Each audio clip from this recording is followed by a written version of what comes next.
कक्षोवासी श्रीरंगधामेश्वरी सहस्रकोटि तेजमुतो వెలిగెడి శ్రీలక్ష్మి చతుర్ముఖాది అమరులచే అర్చింపబడే తల్లి విలసత్ కమలాసనయై విలసిల్లే లక్ష్మి పైరు చేతుల మనోహరం ఎర్రని తామరలే క్రింద చేతులలో ఒకటి ధనం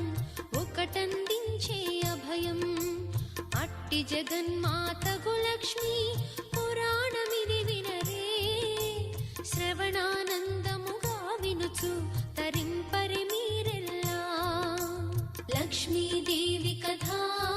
శ్రీలక్ష్మీదేవి కథ లక్ష్మీ